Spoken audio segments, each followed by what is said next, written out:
Bayangkan, sebuah suara dari radio, bukan musik, bukan berita cuaca, tapi perintah. Potong pohon-pohon itu. Dalam hitungan jam, tangan-tangan berubah menjadi pembunuh. Dalam 100 hari, hampir 1 juta nyawa lenyap. Inilah kisah genosida Rwanda tahun 1994. Sebuah tragedi nyata ketika kata-kata lebih mematikan dari senjata.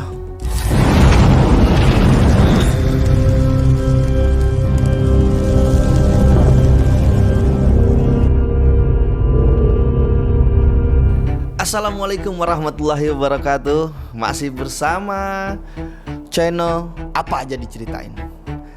Sebelumnya kenalin gue Bang Iz, laki-laki yang ramah, baik hati, dan tidak sombong.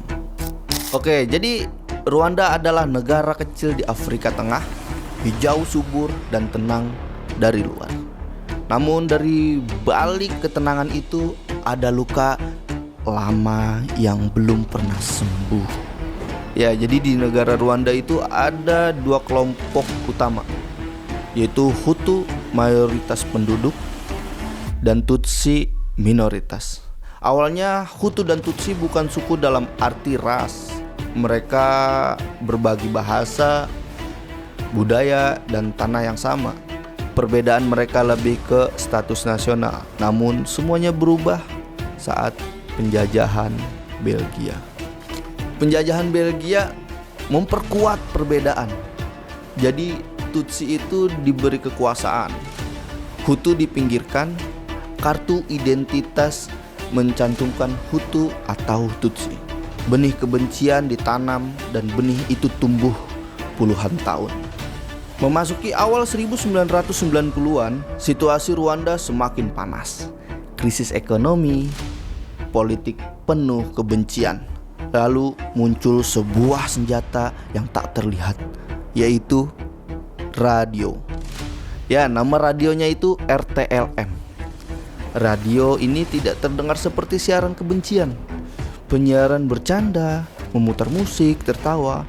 Namun di sela-sela mereka menyebarkan racun. Tutsi disebut kecoa, dikatakan musuh bangsa, dituduh akan membunuh Hutu. Jadi di radio itu terdengar suara, "Jika kamu melihat kecoa, injak." Seperti yang tadi, kecoa itu yang dimaksud Tutsi. Jadi di dalam siaran radio itu semua disebutin detail, nama, alamat, bahkan lokasi orang-orang Tutsi disebutkan langsung di radio. Radio menjadi daftar tragedi berjalan. Dan pada tanggal 6 April 1994, pesawat yang membawa Presiden Rwanda, yaitu Juvenal Habyarimana, ditembak jatuh dalam hitungan jam. RTLM, yaitu radio mengudara. Inilah waktunya bekerja. Milisi Interhamwe bergerak, tentara ikut diam, polisi ikut membantu, genosida dimulai. Dan selama 100 hari, Rwanda menjadi ladang kematian. Senjata yang paling sering digunakan bukan senapan, bukan bom, tapi parang. Tetangga membunuh tetangga, guru membunuh murid, pendeta membunuh jemaatnya. Lalu di tengah kekacauan itu terdengar suara perempuan. "Kami bersembunyi di gereja. Kami pikir gereja adalah tempat yang aman. Tapi mereka datang dan pintu dikunci dari luar." Dari kekejaman di tragedi itu, lebih dari 800.000 orang dibunuh. Sebagai besar adalah dari Tutsi, namun juga Hutu moderat yang menolak membunuh. Jadi kalau ada kelompok Hutu yang menolak untuk membunuh Tutsi, ya dia dibunuh. Sebenarnya pasukan PBB, Persatuan Bangsa-Bangsa, ada di Rwanda, namun mereka tidak diizinkan bertindak. Kata genosida sengaja dihindari dunia internasional, karena jika diakui mereka harus menolong, dan mereka malah memilih diam. Akhirnya genosida itu pun berhenti, tapi bukan karena dunia bergerak, tapi karena Rwanda Patriotic Front atau RPF merebut kendali. Pada akhirnya para pelaku melarikan diri. Radio RTLM berhenti mengudara. Namun Rwanda sudah berubah selamanya. Kuburan massal ditemukan, anak-anak yatim memenuhi negeri, dan pada akhirnya pengadilan rakyat Gacaca dibentuk. Pelaku duduk berhadapan dengan korban, bukan untuk balas dendam, tapi untuk mengakui.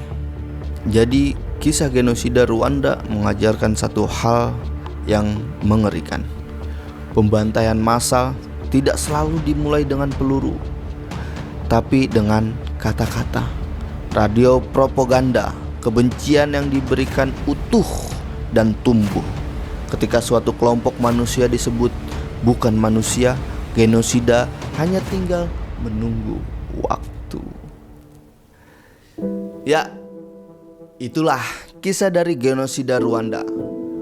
Mudah-mudahan gak ada lagi genosida di dunia ini. Semua negara berjalan dengan damai, utuh dan sejahtera. Oke, buat kalian yang ngedukung channel AADC, apa aja diceritain, jangan lupa like, komen, dan subscribe.